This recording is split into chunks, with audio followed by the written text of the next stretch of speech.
Time to dig into our viewer mail again to hear what all of you have to say about me, the good, the bad, and the ugly.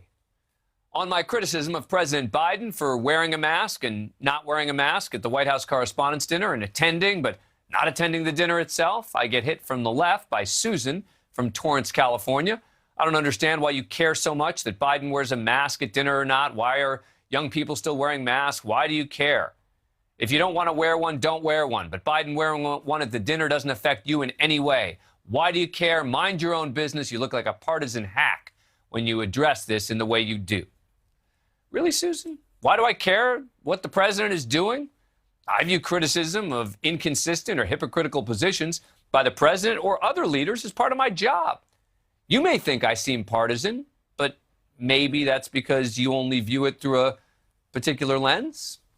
And I get hit from the right on our coverage of whether Governor Ron DeSantis, Florida, passed up a chance to blast Disney without completely ending Disney's autonomous control. Jamian from Wilton Manors, Florida, writes, on the DeSantis v. Disney story, no, Dan, DeSantis had to fire back. Disney took up arms against our legislature and governor, launching an investigation into revoking their county government status is obviously, clearly not a threat or sanction towards Disney.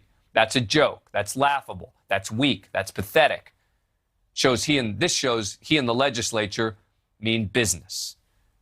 Rather than focusing on what's weak or strong, we were focusing on what's best for the people of Florida. My guess point was that there was another route for DeSantis to take to still come out hard against Disney with the study, but that also wouldn't have led to increased taxes and debt bailouts from the taxpayers of Florida. Yeah, he showed he meant business. But the question we were addressing is whether that's really bad business for the citizens of Florida. Next, Vic from Lee's Summit, Missouri says, quote, tonight was the first time I watched your show. It was so refreshing to see you completely just say what we're all thinking about, without worrying about what one side is thinking or the other. Thank you so much for taking the middle for us all to decide. It is so refreshing. Thank you, Vic. And on our segment on how the special grand jury in Atlanta investigating former President Trump 18 months later doesn't even have the power to indict, Ben from Ormond Beach, Florida, writes, Dan, today's program was a campaign ad for Trump, a defense of his attempts to get the Georgia election officials to find votes. Trump also made threats to those election officials from the President of the United States. Worse, the lie, the election was stolen. You, Dan, seem to want to throw gas on the fire. Geez. Ben, I in no way defended the call that the former president made. What I did is a straight, sober analysis of how little this grand jury actually means, which may not have been what you wanted to hear. Michelle from Talbot, Tennessee says, hi, Dan. I just wanted to say how much my husband and I love your show. It's such a fresh new take on news. We'd pretty much given up on news until we found NewsNation in your show. Can I say also how much I appreciate your support of law enforcement?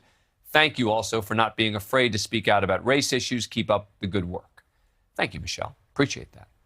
Laura from Terra Alta, West Virginia says, I love Dan Abrams' radio show where I thought he was neutral. I started watching his TV show, and lately he's made accusations I know are not true, like the far left idolizes Venezuela. It's an outright lie. So what else is he lying about? Can I trust him anymore? His big thing is about calling out both sides, but it sounds like he's inflating the stereotypical views of both sides and then acting like he has a neutral common sense point. Really disappointed by that comment and a lot of comments he's made lately. Laura, I'm sorry to hear it, but from Noam Chomsky to Ilhan Omar to Bernie Sanders, the far left's top tier have insisted that we not try to help the Venezuelan people from the corrupt Chavez-Maduro regime that has decimated that once thriving country.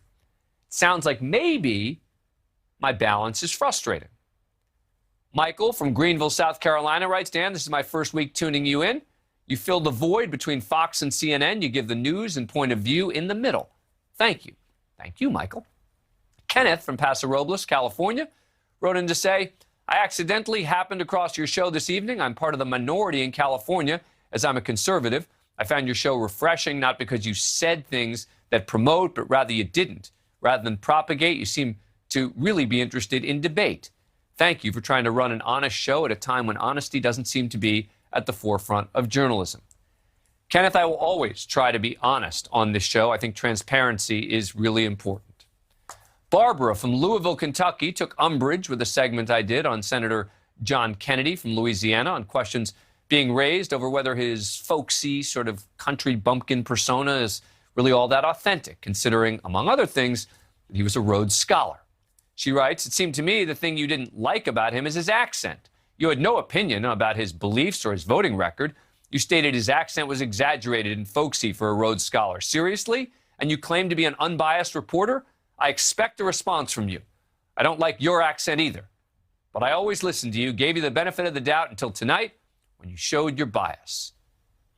Barbara, I sure am sorry. No, I'm sure sorry about that. And you will get a response. First, let me be clear. I'm not unbiased. We all have biases. But I'm not cheerleading for one side or the other.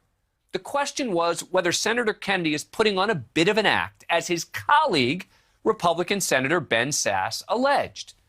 Some have said that, among other things, he exaggerates his accent for effect. Look, I went to college in North Carolina. Some of my best and smartest friends have deep Southern accents.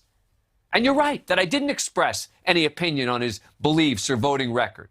That's why I even asked my guest if it even matters if he's acting a bit. If the voters like him, does it matter?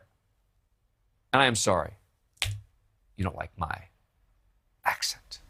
And finally, Sherry from Rochester, New York. I haven't watched much news in a long time until the last few months when I found NewsNation. Dan, I really enjoy your reporting and feel you do a darn good job of trying to tell the news like it is. Particularly enjoy your segments on those that have to do with law enforcement. Most cops are very well-intentioned, but when someone's crazed or high, then it's an entirely different ballgame. Let's put money into training and protective gear to keep our officers safe.